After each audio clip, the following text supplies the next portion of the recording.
subscribe official iNews channel. Dan jangan lupa klik tombol notifikasinya.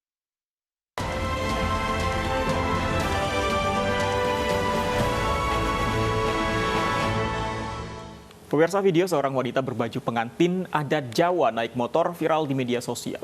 Di dalam kutipan di media sosial disebutkan sang pengantin akan menjemput pengantin pria yang tertidur.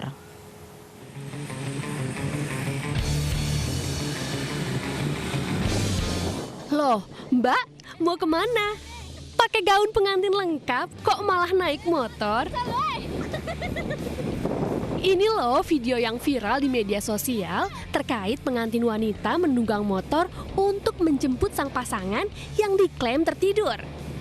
Usut punya usut, ternyata bukan itu tujuannya. Sang pengantin wanita adalah model yang tengah dirias untuk sesi foto. Kita ya nggak nyangka kalau akhirnya akan viral setelah di make up. Kita pengen foto-foto kan, nah daripada foto-fotonya di rumah aja, akhirnya dia minta ke Taman Kuripan. Karena memang adanya motor, karena kan di komen-komen aku juga baca tuh ya, ada yang bilang kenapa pijar numpak motor, kenapa nggak naik mobil aja gitu kan. Memang karena adanya motor, bukan karena memang cari sensasi. Sang pria tak menyangka kalau video yang diupload menjadi viral. Namun di balik viralnya video, ia berharap agar rias pengantin miliknya mendapat berkah dari ikut terkenal. Dari Pekalongan, Jawa Tengah, Suryono Soekarno melaporkan.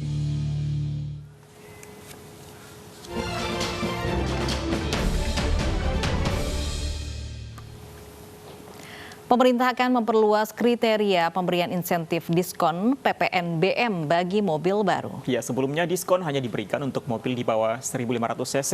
Kini diskon juga diberlakukan untuk mobil di atas 1.500 cc.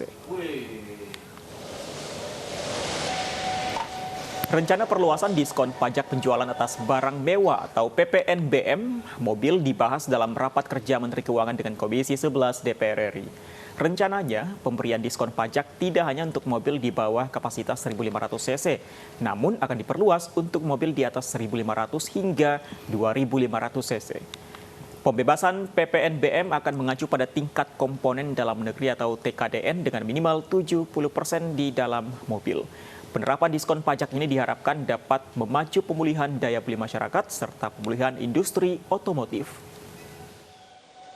Kemarin saya juga mendapatkan arahan dari Bapak Presiden untuk menyampaikan kalau dilihat yang memang di atas 1.500 asalkan TKDN-nya 70% mungkin kita bisa pertimbangkan. Jadi ini kita sedang melakukan penyempurnaan mengenai hal itu. Asalkan TKDN-nya 70%, ini berarti mungkin bisa sampai ke 2.500.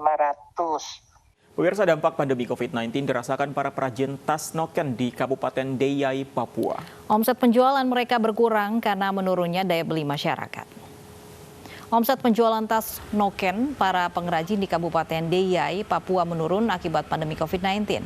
Melihat hal tersebut, Polres Deyai membantu para pengrajin dengan memasarkan tas noken secara online. Rencananya masyarakat juga akan diberi pelatihan untuk membuat sepatu dan topi. Noken merupakan tas tradisional masyarakat Papua yang terbuat dari serat kulit kayu nemo. Tas rajut ini biasa digunakan untuk kegiatan sehari-hari mulai dari sekolah, kantor, hingga membawa umbi dan sayuran ke pasar.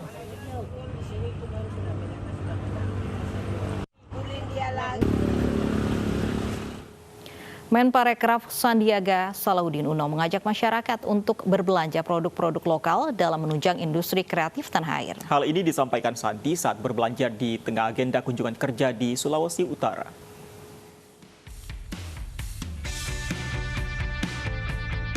Menteri Pariwisata dan Ekonomi Kreatif Sandiaga Salahuddin Uno mengunjungi salah satu kios UMKM di Kota Manado yang bergerak di bidang kuliner, yakni Christine Klapertar. Sandiaga melihat perkembangan UMKM dan industri kreatif, khususnya di Kota Manado yang bertahan di tengah pandemi. Di Christine Klapertar, mantan Wakil Gubernur DKI Jakarta ini mencicipi langsung makanan khas Kota Manado, yakni klapetar. Berbelanja produk-produk lokal diyakini Sandiaga akan membantu percepatan pemulihan ekonomi nasional, sekaligus bentuk dukungan terhadap pelaku UMKM dan industri kreatif untuk bertahan. Saya nyoba nih ini enak banget nih Klaper Tart. Tapi yang ingin saya garis bawahi bahwa saya ingin mengajak kita semua beli kreatif lokal. Jadi produk-produk kreatif lokal harus disupport oleh kita sendiri. Luar biasa buat kami pelaku usaha UKM dikunjungi oleh Menteri, itu sesuatu yang luar biasa. Membuat kami lebih bergairah lagi untuk terus berinovasi, untuk terus berusaha. Dan terutama di tempat ini kan banyak pelaku-pelaku UKM yang menitip barang ke sini. Jadi itu membuat mereka juga lebih bergairah karena kan saya memotivasi mereka setiap ada acara atau kedatangan menteri atau pejabat-pejabat daerah lainnya. Saya menginfokan kepada mereka supaya mereka terus bergairah untuk memproduksi. Masyarakat juga diajak untuk terus berharap dan mendukung peran pemerintah dalam mengembangkan potensi pariwisata dan ekonomi kreatif di masa pandemi. Tim Liputan iNews melaporkan. Jenazah almarhum Anton Medan hari ini dimakamkan di Kompleks Masjid At-Taibin. Informasinya sesaat lagi, tetap di iNews Siang.